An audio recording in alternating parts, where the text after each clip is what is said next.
where superheroes meet high fashion.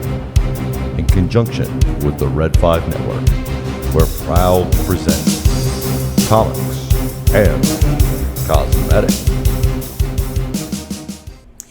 She is one of the most overpowered beings in all of the Marvel Universe. She's got beautiful red hair and more names than Puff Daddy. Get ready, nerdlings, because we're about to dive right in to Jean Grey.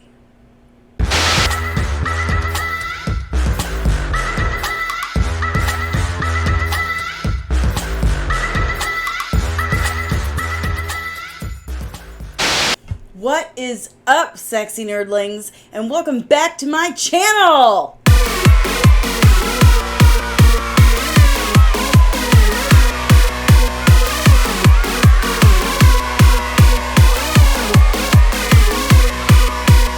Alright, good job, guys. If you're new, welcome. And make sure you smash that like button, atomize the subscribe, and ring the bell so that you'll be notified whenever I'm back with another one of these magnificent videos.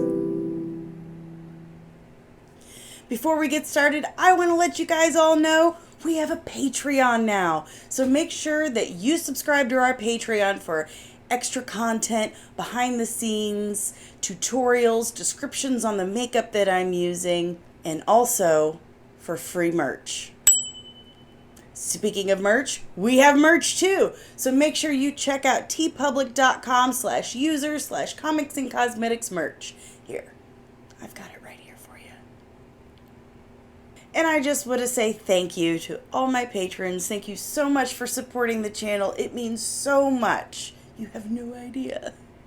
And please keep supporting the channel so I can keep bringing you these awesome breakdowns and nerdy, sassy makeup. Ow.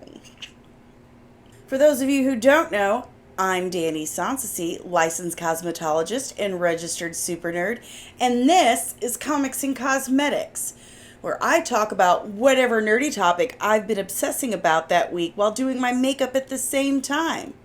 While you watch.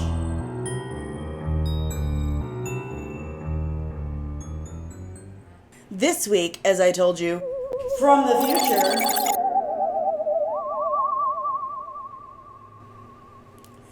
we're talking about Jean Grey.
So I've got my hair pulled back. Time to pitter patter and get at her, nerdlings. Jean Grey first appeared in X-Men #1 in September of 1963. She was created by Stan Lee and Jack Kirby. She's gone by many names over the years. Phoenix, Dark Phoenix, Red Dayspring, Red Genie, Marvel Le Fay, Miss Psyche. She started off with the moniker Marvel Girl.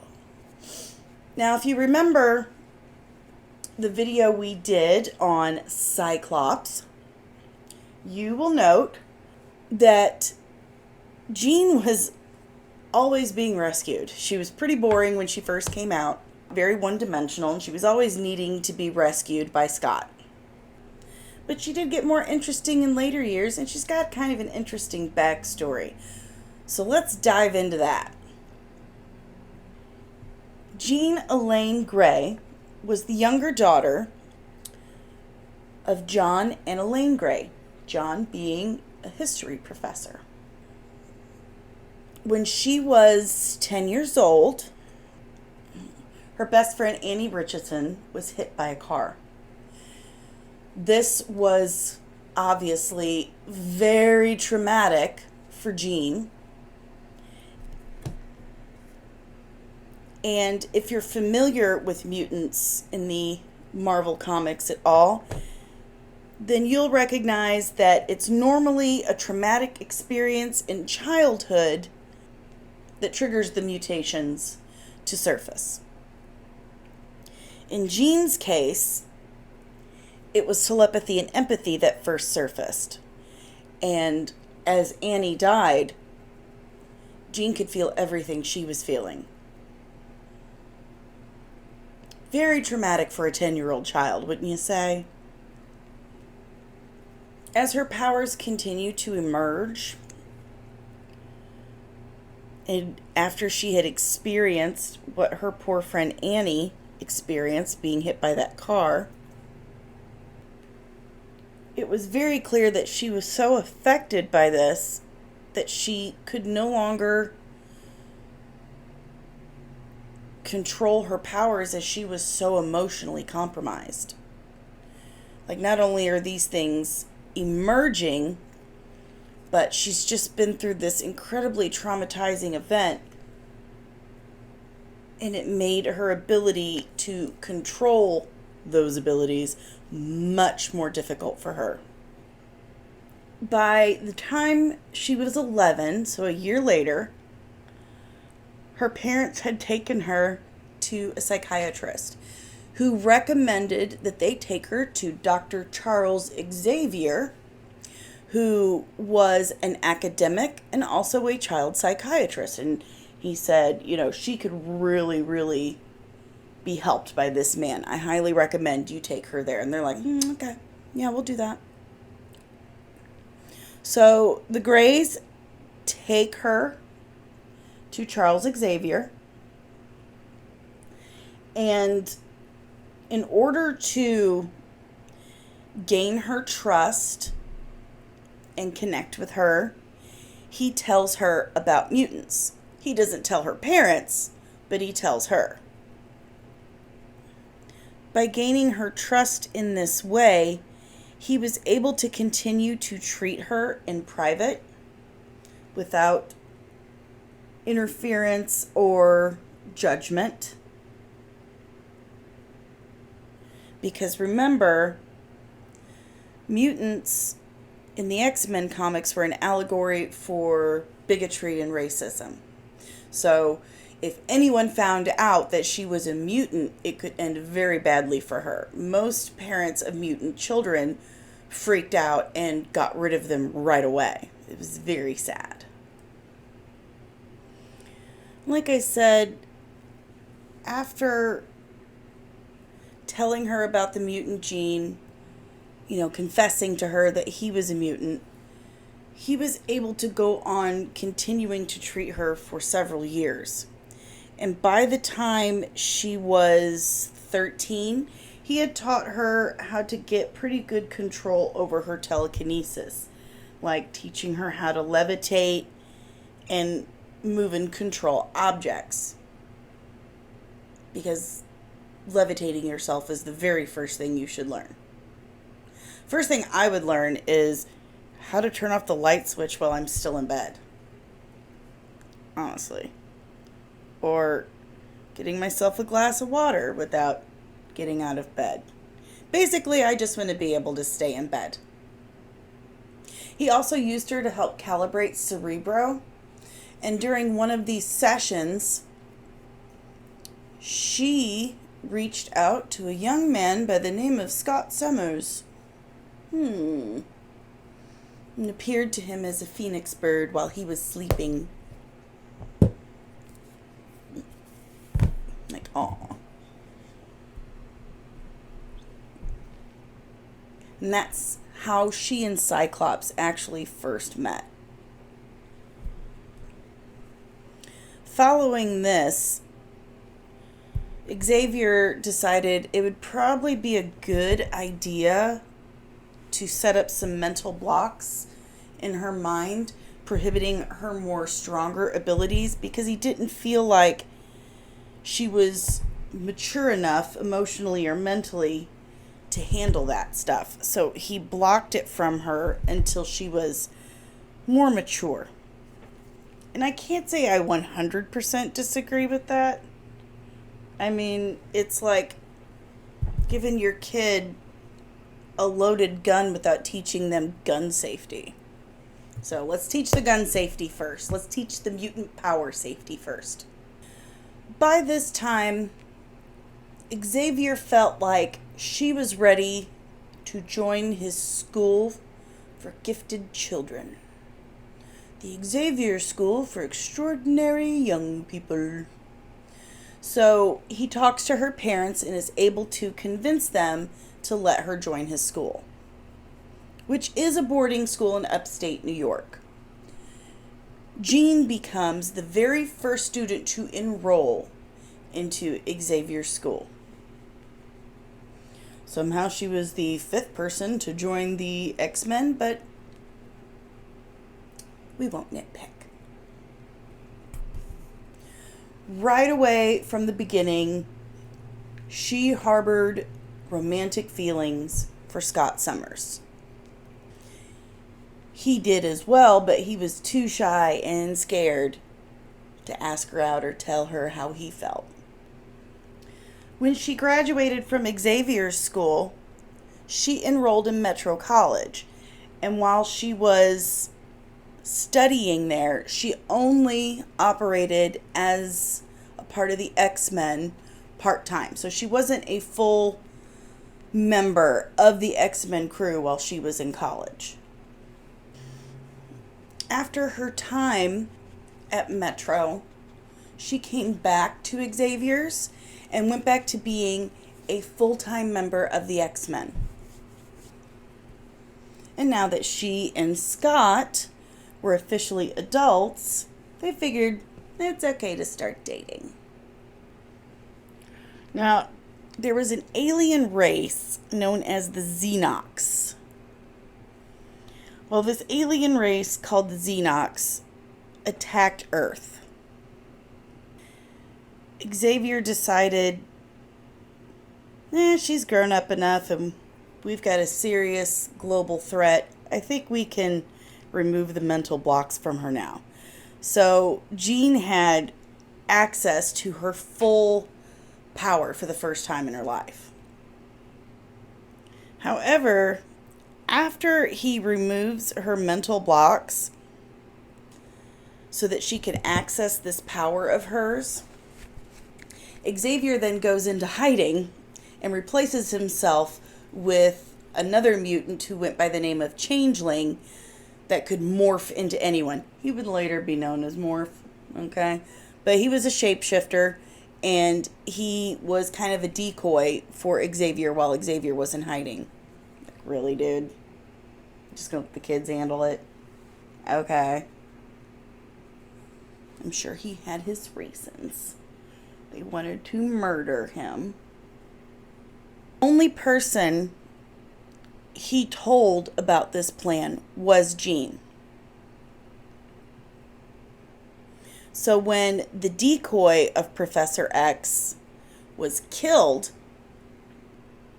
the team really thought that their mentor, their leader, their teacher, their father figure was gone. I mean, the whole world thought he was gone.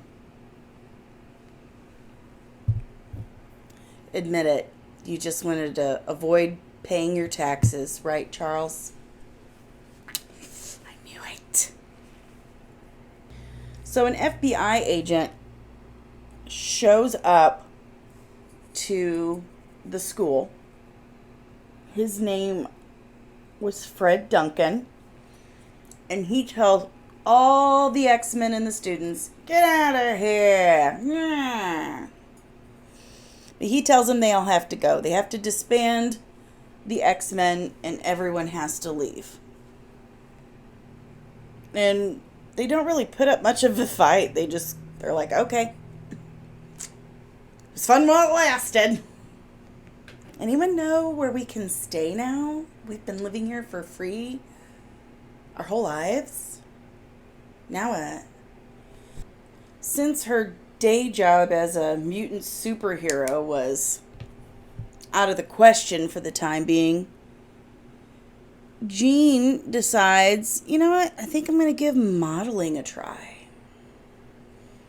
I mean, she's tall. She's beautiful. Glorious red hair.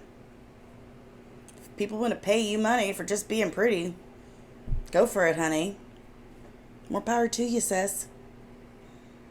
But when Mesmero and a robot Magneto show up and, threaten violence again, she very quickly left that modeling career behind and ran back to help. And of course, those damn Xenox attack again. Can't trust those space aliens. And of course, Professor X had come back like, surprise, I'm not dead, guys. I just sent some other mutant child to his death. That's all. What the hell? But he comes back and Jean and the professor tell the team that, so I wasn't really dead. And I guess after they got over the initial shock that he had lied to all of them and sent some other mutant kid to their death, portraying him, they banded together to fight off the evildoers. You'll notice that before the 90s, in the earlier X-Men comics, Charles is the last person you should probably allow to be with your kids, because he's just basically using them. He's kind of emotionally abusive and just uses them. Now, it's not in the sense that, hey, make me a martini kind of thing. He's using them for the greater good, of course, but he's very much like Spock in the respect that the needs of the many outweigh the needs of the few. Don't mind me just fixing the mistake I made on my eyebrows, but that's what concealer is for.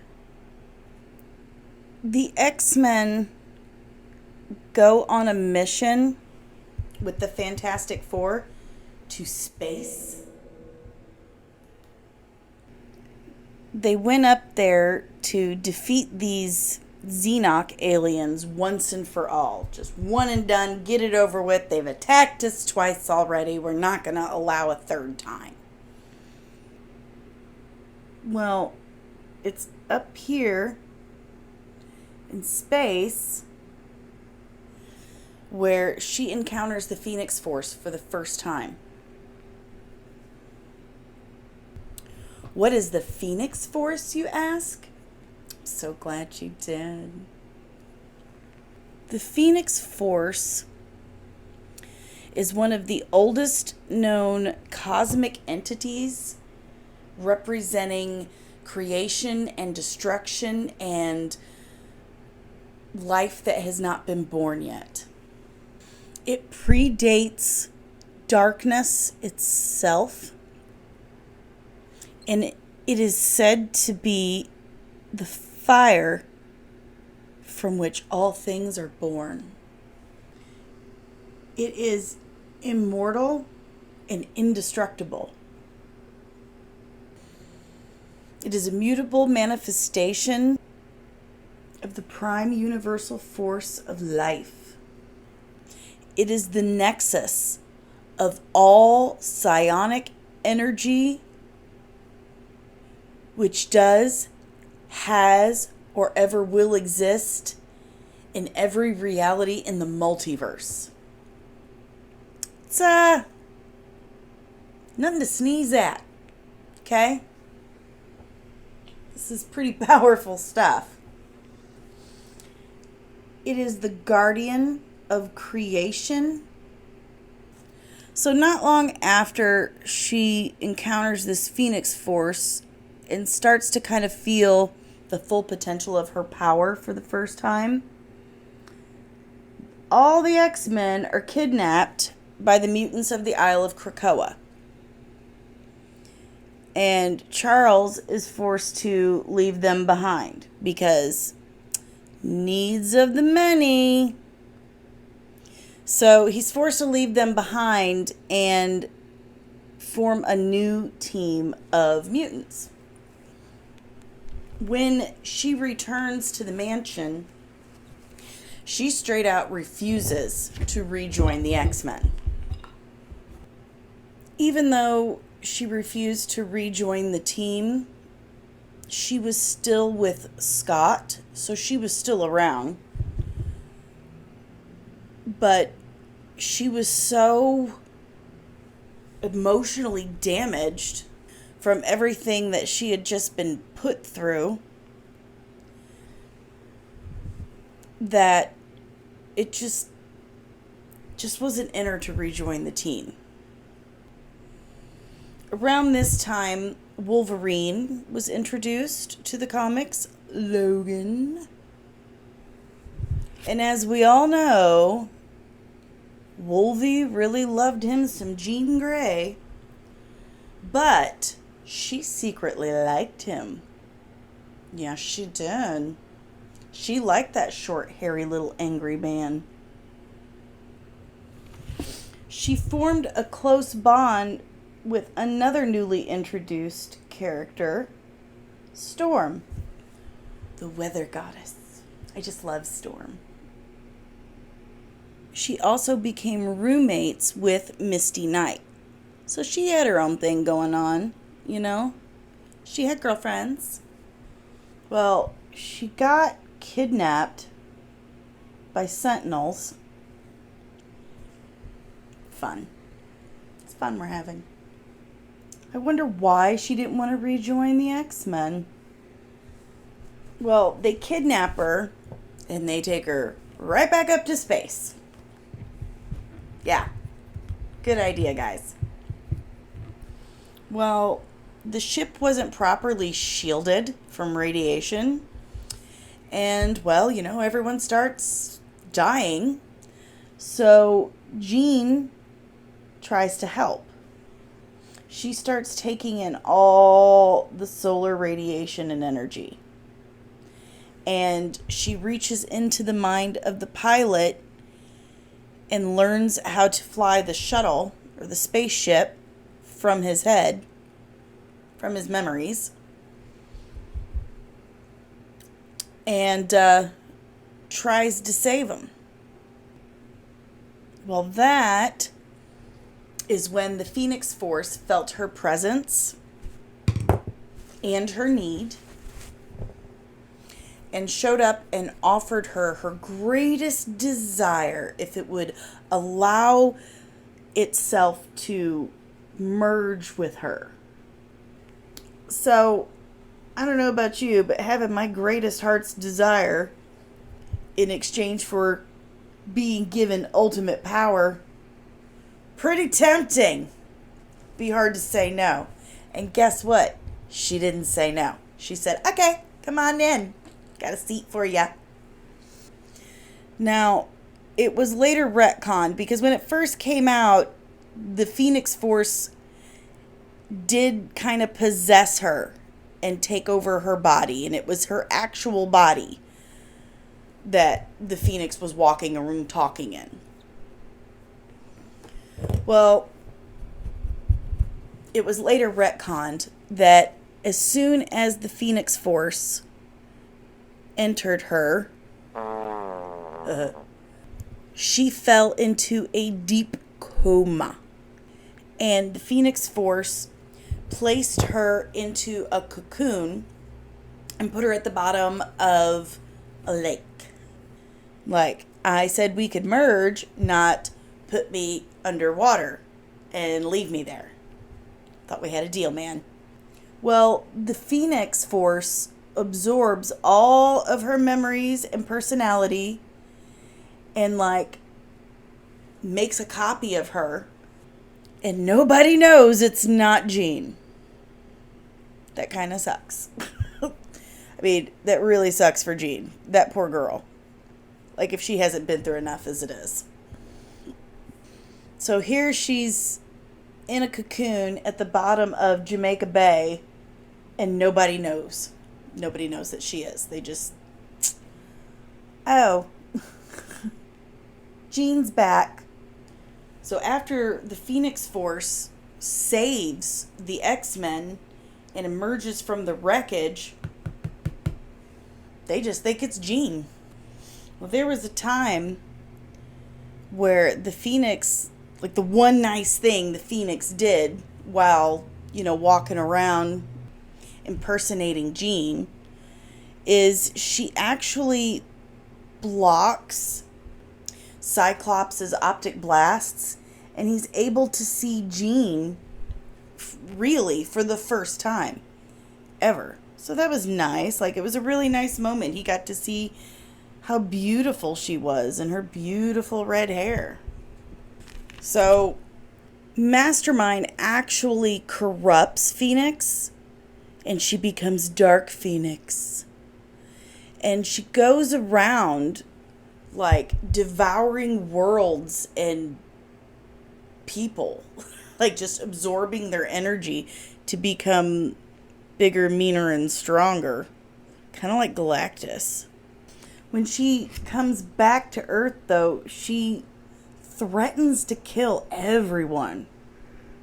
And the only one that can stop her is Charles. Once Charles is able to, undo what Mastermind did to Phoenix, Scott actually proposes. Like, y'all still don't know? This ain't me? You're proposing to it? Jerks. But of course, after he proposes and Phoenix accepts, the Shi'ar decide to attack. Another alien race bent on destruction and conquest. They wanted retribution for, all the murder that the Phoenix Force had done in the universe. That thing. And this actually triggers the Phoenix Force to come right back out as Dark and start her murder spree again. Good times. Good. So after she's gone dark again, she's unable to control that darkness, that hunger, but she didn't want to. Like, she felt it, but didn't want to become that again. She couldn't control herself, and she didn't want to hurt the people she cared for. And she truly did, as the Phoenix, start to care for the X-Men and Scott. So the only solution that the Phoenix could come to was to kill herself. So she does this to save her loved ones, and that Phoenix Force is then released from that body, that copy of Jean the Phoenix had made. And it just so happened someone else was out there trying to make a copy of Jean, or did make a copy of Jean, and that's Mr. Sinister. Yeah, he created a clone. And again, this takes us back to the Cyclops video I made when we talked about Madeline Pryor. Well, that Phoenix Force merges with Madeline Pryor, Jean's clone. Now, months after the Phoenix Force died, or the Phoenix version of Jean dies, that the Phoenix Force had created, the Avengers happened to find her actual body, Jean's body, in the bottom of Jamaica Bay. Oh, hello. It's you. When she first came to, she had amnesia. No telepathy, but her telekinesis was like out of this world. It was off the charts. Well, when she realizes who she is, she doesn't want to go back to the X-Men just yet. As soon as Scott realizes that she's alive, that's when he leaves Madeline Pryor and their unborn son, Nate. Good job, Cyclops. Probably the only, really shitty thing he ever did. But, what a situation for him to be in. That is craptacular. I'm just going to say it.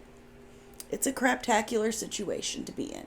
When Jean returns to the mansion, to Xavier's, she discovers that they're actually working with Magneto these days, and it blows her mind. She was like, no.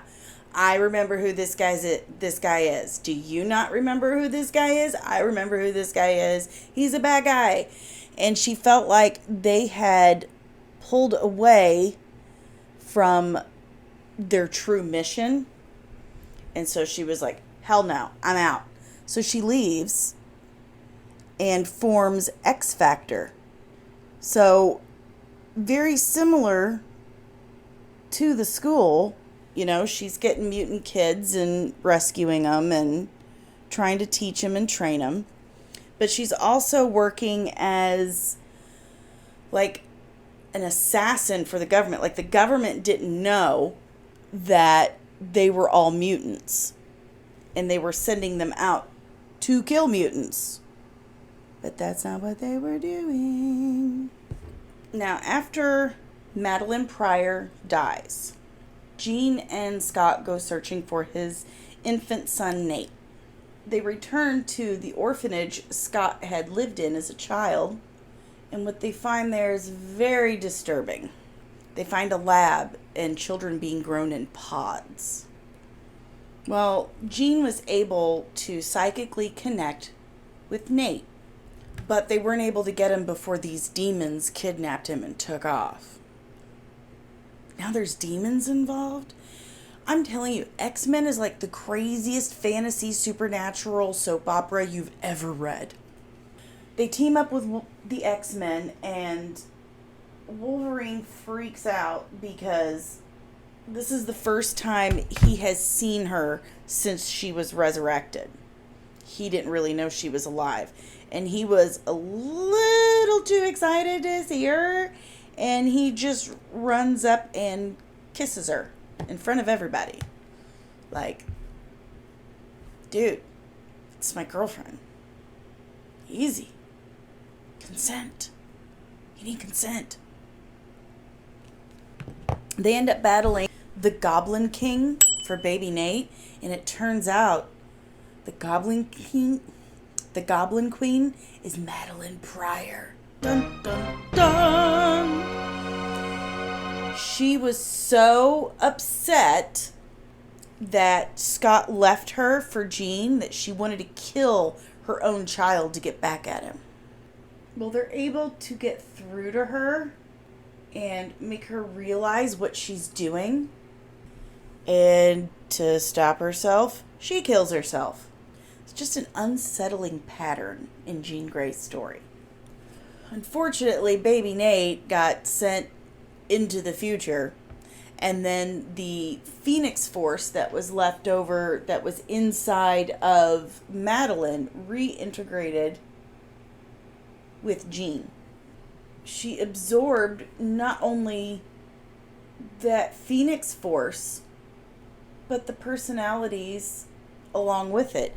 So she had her personality, Madeline Pryor's personality, and the Phoenix personality. And for a while, she struggled with that, trying to juggle all those personalities until she had to battle the Celestials, and then the Madeline and Phoenix personalities were purged from her. After this, Scott proposes to her again, but she refuses because, according to her, she doesn't know which one he wants. Is it actually Jean? Is it Madeline Pryor? Is it the Phoenix? Which one is it? she can't be certain, so she says no. And then after that, X Factor disbands. So X Factor disbands, and everyone goes back to the X-Men. They end up forming 2 teams. Jean forms the gold team, and Cyclops forms the blue. Kind of makes sense if you think about it. At this point, believe it or not, Jean had been using the name Marvel Girl this whole time. It's at this point that she decides she's just going to use her name. So we get a new X-Man. We get Psylocke. I always loved Psylocke. She was kind of cool. She was like a laser ninja. But Psylocke also had telepathic abilities. And she used her psychic abilities to manipulate Scott into basically letting her lead the team. She would just control him. Like, nice. You seem like a nice girl. Well, of course Jean finds out she's like the most powerful psychic ever, anywhere. So Jean catches her and reveals her as a traitor. And so, no more of that nonsense, Miss Psylocke. No more. Well, it's Thanksgiving, and I guess Jean decides she has tormented Scott long enough, and that she feels ready finally to tie the knot. So she proposes to Scott. He says yes, and they have a beautiful wedding. And I'm having problems with these green gems.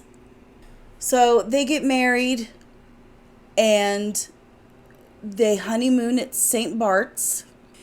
And while they're honeymooning, because not everything can be simple, they get transported to the future. Their consciousness is transported to the future, where they meet their daughter, Rachel Summers. They end up taking the names Slim and Red Dayspring, and they raise Madeline and Scott's son Nathan, who later becomes a mutant Cable. And when they're done, they get sent back. When they get back, Jean renames herself codename Phoenix. Because let's face it, everyone needs a cool code name. You can't just go by your name, man. She meets an evil version of Professor X named Onslaught. And he's evil. He's real evil. This thing was created when Professor X tried to mind wipe Magneto. And he promises to give her all the Phoenix powers if she helps him. And of course she refuses. She's no fool. But he informs her that Charles himself, basically, was in love with her for a time. Like, that's creepy. When you find out the man who pretty much raised you, your teacher, way older than you, was in love with you. Creepy, okay? Creepy. Well, I mean, not only did he defeat the X-Men and everybody, but he seemingly killed the Fantastic Four and the X-Men. Like, wow, dude. So Jean goes back to her Phoenix costume. Charles is rehabilitated. The 12 show up, and they try to like possess the body of Nate Gray, an alternate version of Cable. Like, all this craziness is going on. She even switches powers with Psylocke for a time and made like these Phoenix Raptors. It was really weird. She even gets picked up by this guy that calls himself the Stranger. He makes her relive like all of her worst traumas ever. And she relives her death, or she meets death. And she's informed that the Phoenix wanted her because of her potential. that she actually scared the fundamental forces of nature, of the universe, because of her unlimited, untapped potential and power. And that's why the Phoenix picked her. Well, and she goes under a secondary mutation. You could thank Grant Morrison for secondary mutations. She gets her telepathy back. And then you've got Xavier going into hiding, Jean becoming headmaster with Scott, but he's got serious PTSD from his abduction. Like, these two. Talk about a tumultuous relationship.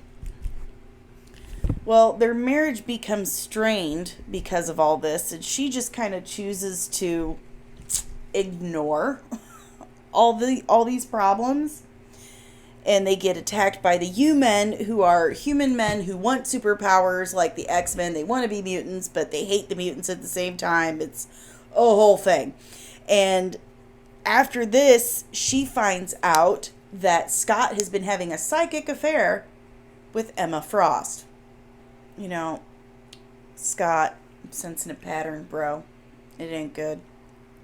Well, even though she'd had this affair with her husband, when Emma Frost gets shot by one of the cuckoos, Jean saves her life. Like, she pulls the information she needs from Beast's mind and, like, heals her and repairs her on a molecular level.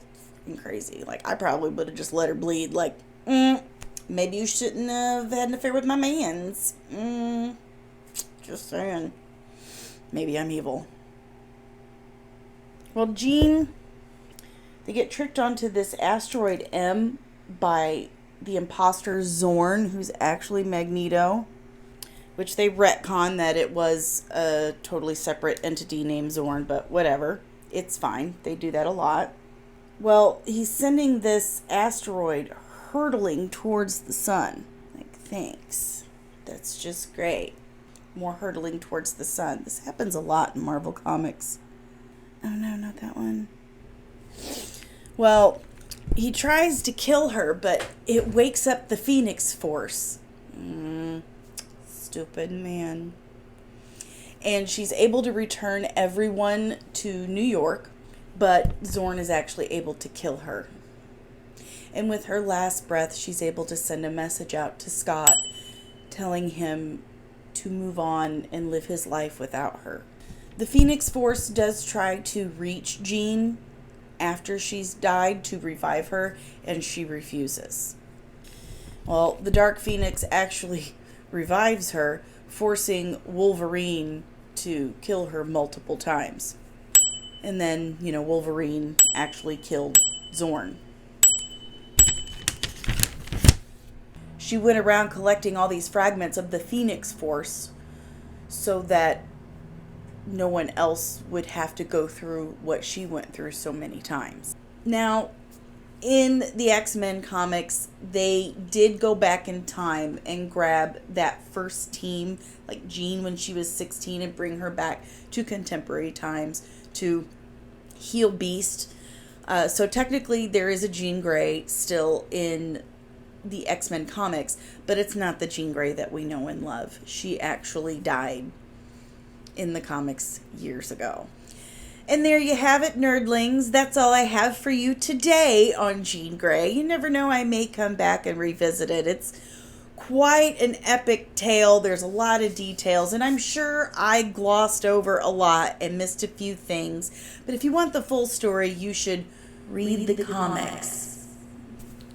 Well, I hope you enjoyed my tale of Jean Grey and my Jean Grey look. Shout out to Big Lovin' from the Escape Pod. This was his special request. So here you go, buddy. I hope I did you justice. Remember, guys, you can find us on all of the socials. All you got to do is just search Comics and Cosmetics. We're on Twitter. That's probably the best spot to look for updates and news about the channel. I do show up on a few other podcasts and channels, so keep an eye out for that. Remember, we have a Patreon. There's early access. There's behind the scenes tutorials, lists on how I do things and what products I use.